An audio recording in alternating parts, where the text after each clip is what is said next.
Assalamualaikum warahmatullahi wabarakatuh. Halo teman-teman, perkenalkan nama saya Vika Nurafni Handayani. Saya mahasiswa Universitas Singapura Bangsa Karawang, program studi Pendidikan Agama Islam. Di sini, saya akan membuat video pembelajaran tentang sejarah peradaban Islam, yaitu peradaban Islam masa Rasulullah sampai dinasti Abbasiyah. Nah, kita langsung saja ke penjelasannya. Yang pertama, ada pengantar sejarah peradaban Islam. Saya akan menjelaskan pengertian dari sejarah peradaban Islam.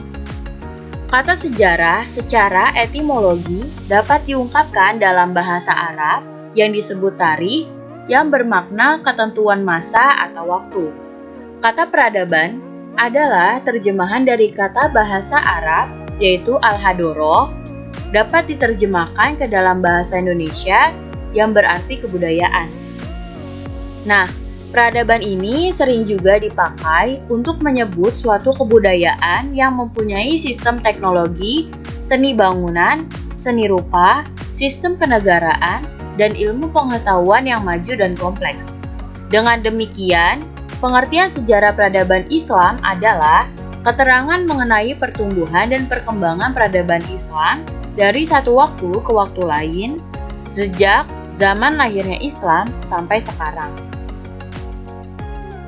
Selanjutnya ada periode sejarah peradaban Islam. Yang pertama ada periode klasik, yaitu terjadi pada tahun 650 Masehi sampai 1250 Masehi.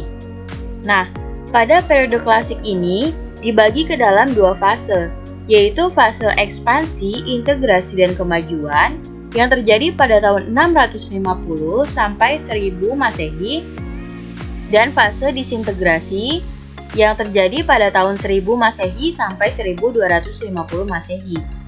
Nah, pada masa ini, ilmu pengetahuan dan arsitektur berkembang di kota-kota Spanyol, seperti Cordoba dan Granada. Beberapa bangunan dengan arsitektur megah juga dibangun pada masa periode klasik ini, yaitu seperti Istana Az-Zahra Cordoba dan Istana Alhambra Granada. Lalu sejumlah ulama besar bermunculan pada fase ini, yaitu seperti Imam Malik, Imam Abu Hanifah, Imam Syafi'i, dan Imam Hambali. Sayangnya, pada fase disintegrasi ini, keutuhan umat Islam di bidang politik mulai pecah. Baghdad dirampas dan dihancurkan, kekhalifahan sebagai simbol keutuhan politik mulai runtuh, dan digantikan pemerintah otonom di berbagai kawasan. Lalu yang kedua ada periode pertengahan yang terjadi pada tahun 1250 Masehi sampai 1700 Masehi. Sama halnya dengan periode klasik, peradaban Islam pada periode pertengahan ini juga terbagi menjadi dua fase, yaitu fase kemunduran dan fase tiga kerajaan besar. Pada fase kemunduran, terjadinya desentralisasi dan disintegrasi meningkat. Pada fase ini, terjadinya juga dunia Islam terbagi menjadi dua, yaitu bagian Arab yang terdiri dari Arabia, Irak, Suriah, Palestina, Mesir, dan Afrika Utara berpusat di Mesir. Sementara itu, bagian Persia yang terdiri dari Balkan, Asia Kecil, Persia, dan Asia Tengah berpusat di Iran. Lalu pada fase tiga kerajaan besar, perhatian terhadap ilmu pengetahuan sangat kurang. Hasilnya, banyak umat Islam yang semakin mundur saat tiga kerajaan besar mendapat banyak tekanan. Lalu periode yang ketiga, yaitu periode modern, yang terjadi pada tahun 1800 Masehi sampai sekarang. Pada periode modern ini, merupakan zaman kebangkitan umat Islam yang mulai sadar bahwa di Barat telah timbul peradaban baru yang lebih tinggi. Raja-raja dan para pemuka Islam mulai memikirkan bagaimana meningkatkan mutu dan kekuatan umat Islam. Kebangkitan umat Islam ini dibagi lagi menjadi dua periode, yakni kebangkitan awal dan kebangkitan kedua. Pada periode kebangkitan awal ini, muncul kesadaran pentingnya pembaharuan dalam Islam, baik secara politik, militer, sosial, dan budaya. Sementara itu, pada kebangkitan kedua, kekalahan Arab oleh Israel tahun 1967 Masehi menjadi titik yang menggugah umat. Kemudian, kembanglah pemikiran-pemikiran filosofis dan metodologis dalam rangka pembaruan Islam di era kontemporer. Selanjutnya, peradaban Islam masa Rasulullah. Peradaban atau kebudayaan pada masa Rasulullah yang paling berpengaruh adalah perubahan sosial, yaitu suatu perubahan mendasar dari masa kebobrokan moral menuju moralitas yang beradab. Saat di Mekah, kaum muslimin tidak mampu membentuk sebuah masyarakat Islam karena jumlah mereka yang sangat sedikit. Maka sejak berada di Madinah, Rasulullah SAW meletakkan asas-asas masyarakat Islam yang agung, sebuah masyarakat yang sejak lama telah ditunggu oleh sejarah. Secara sistematik, proses peradaban yang dilakukan Nabi pada masyarakat Islam di Yathrib, yaitu pertama, Nabi Muhammad mengubah nama Yathrib menjadi Madinah. Yang kedua, Nabi Muhammad membangun masjid-masjid. Masjid bukan hanya dijadikan pusat peribadatan saja, tetapi juga menjadi sarana penting untuk mempersatukan kaum muslimin dengan musyawarah dan merundingkan masalah-masalah yang dihadapi. Lalu yang ketiga, Nabi Muhammad membentuk kegiatan persaudaraan antara kaum muslimin dan kaum muhajirin dan kaum ansor. Yang keempat, membentuk persahabatan dengan pihak-pihak lain yang bukan beragama Islam. Selanjutnya, ada peradaban Islam masa Al-Khulafaur Rasyidin. Yang pertama ada Khalifah Abu Bakar, yang kedua ada Khalifah Umar bin Khattab, yang ketiga ada Khalifah Utsman bin Affan, dan yang keempat ada Khalifah Ali bin Abi Thalib. Peradaban pada masa Khalifah Abu Bakar yaitu menyelamatkan umat Islam dari krisis yang sangat genting karena munculnya orang-orang murtad, nabi palsu, dan yang enggan membayar zakat.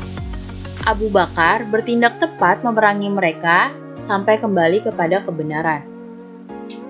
Nah, peradaban kedua ada pada masa Khalifah Umar bin Khattab, yaitu melakukan pembenahan administrasi negara, membentuk lembaga kehakiman, membentuk baitul mal, membentuk lembaga kepolisian, membentuk lembaga pertahanan negara, dan memperluas wilayah Islam ke front timur dan barat.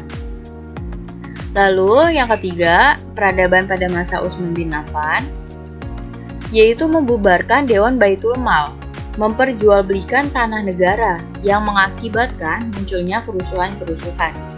Akibat dari bubarnya Dewan Baitul Mal, rakyat ini berjalan kaki dari Mesir, Kufah, dan Bahsah menuju ibu kota negara Madinah menuntut Utsman meletakkan jabatan karena dianggap Khalifah Utsman tidak mampu memperbaiki keadaan.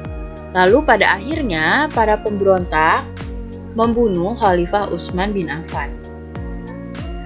Lalu yang keempat ada Khalifah Ali bin Abi Thalib. Ali bin Abi Thalib ini ditunjuk para pemberontak sebagai khalifah. Beliau tidak mendapat baiat dari tokoh-tokoh sahabat, yaitu seperti Tolha, Zubair, dan Muawiyah, termasuk juga Aisyah.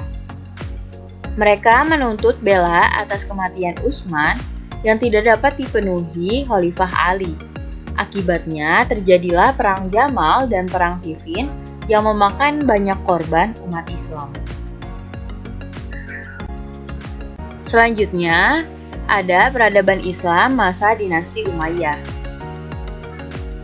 Berbeda dari masa kekhalifahan Khulafaur Rasyidin yang menggunakan musyawarah untuk mengangkat khalifah, dinasti-dinasti Islam setelahnya termasuk Khalifah Umayyah mewariskan kekuasaan Islam melalui jalur keturunan.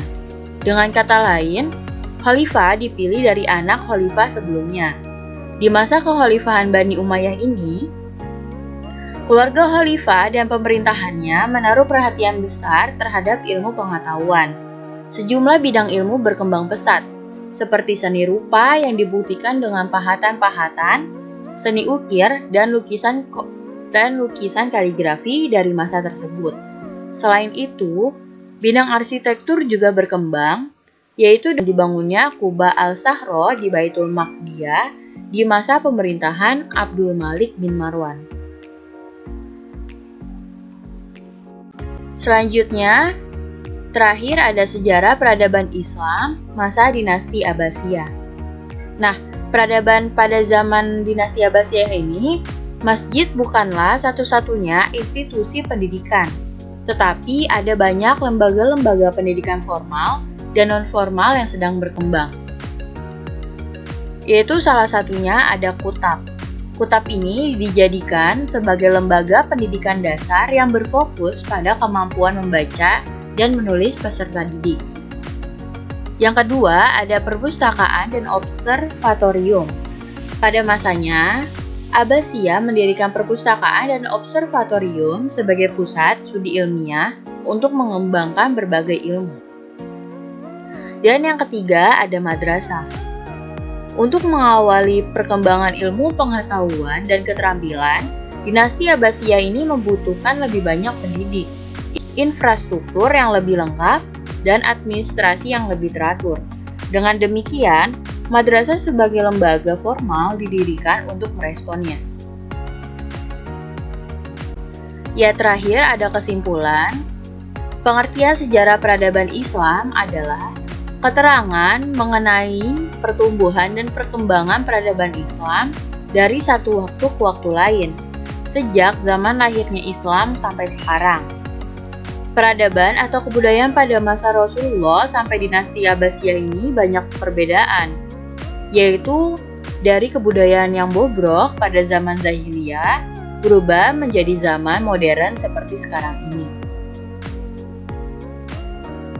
Ya, mungkin cukup sekian video pembelajaran pada kali ini. Semoga apa yang saya sampaikan bermanfaat untuk kita semua. Kurang lebihnya mohon maaf. Wassalamualaikum warahmatullahi wabarakatuh.